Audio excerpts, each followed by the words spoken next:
John Carter here. I'm the broker and owner at RE/MAX River City. Hi, I'm Shane Parent, associate broker and owner.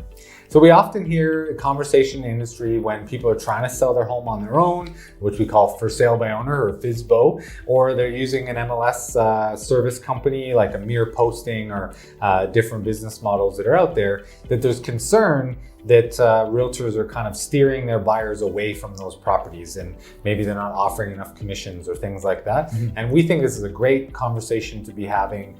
Transparency is the best way to build trust with all of our past clients and future clients. And so CBC Marketplace did a big expose recently about it. And one of our RE/MAX broker colleagues in Ontario did an excellent video, which we'll link to, that really kind of poked all the holes in the expose that they did. It wasn't really that well researched and definitely not statistically viable. It was like a very small sample size.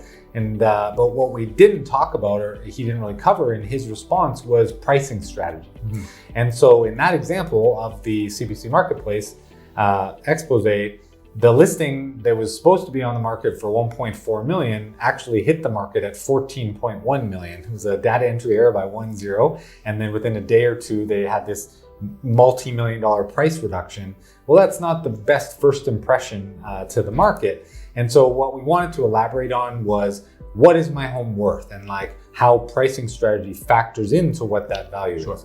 Because a home is not worth a set price. It's a range of value. So what's my home worth, Shane? That's the question we get asked all the time. Yeah. So the short answer is it's worth what an active buyer in the marketplace is willing to pay. We call it market value, right? Absolutely. And there's three big factors that can affect that market value. Even use the example of a $500,000 home, you might have a $50,000, like 10% swing in the value that you can actually achieve on the sale of that property. So what affects that? First, it's condition. So does it show beautifully? Is it all modern color choices and finishes? Or did a tenant just move out and needs a full reno? Condition will impact the value of the property and how well it shows. The second is accessibility. So can buyers get in and see it easily? The Ontario challenge lately of blind bidding and lots of multiple offers on properties, that creates a challenge. Can they have the time to look at the property? Or is it a foreclosure that no one can access and they have to take it as is where it is? That's going to impact the value of the same exact property. Would be worth more if it's easy to show, easy to access. Realtors typically don't show just one property. They're taking their buyer through multiple properties, scheduling all those, coordinating all those showings. You want to make your property as easy to show as possible. And the third that affects value is exposure. Mm-hmm. So in Canada, Realtor.ca is the #1 most visited website used by consumers. RE/MAX.ca is actually the #2 most visited website. And exposure matters, right? Are you exposing the home to the widest potential target audience that's going to find that one active buyer willing to pay the most for that property, that they see the most value in it? And so exposure matters. When you're interviewing an agent, make sure that you interview and find someone that you feel confident is going to expose the property well.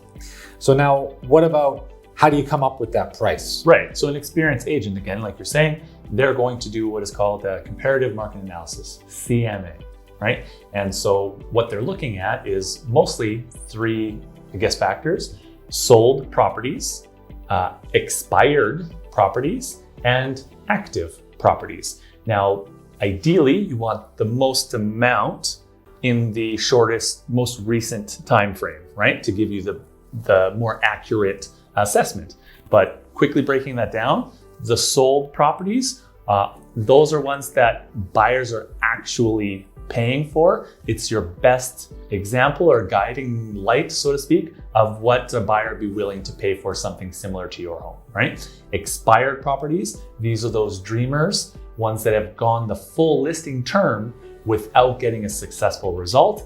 And even in an aggressive seller's market, there are properties that are not selling. And it's really important for a homeowner to know what those are to help them avoid pricing in that range, right? And then the last one is, what are you currently up against? What's your current competition? These are active properties or for sale. And this will help you determine where you want to position yourself at that initial position, right? And so your opportunity to price more aggressively, or knowing that you might be just helping other properties sell by pricing a little bit too high, right? Yeah, we call it selling your neighbor's house. Yeah. That you're trying for the ideal buyer who's willing to overpay and they have cash, so they don't need a finance lender to agree or anybody else. Well, all the cash buyers we know typically aren't looking to overpay for properties. They're typically looking to get a deal, and so all you do is help sell your neighbor's property when that happens. So hopefully that helps. We encourage you to interview agents. If you're looking for well-reviewed agents that can give you that guidance and expertise, we're the most reviewed brokerage in our city, and are always happy to give you recommendations to the best agent that will suit your situation, your needs. So thanks very much, and happy selling.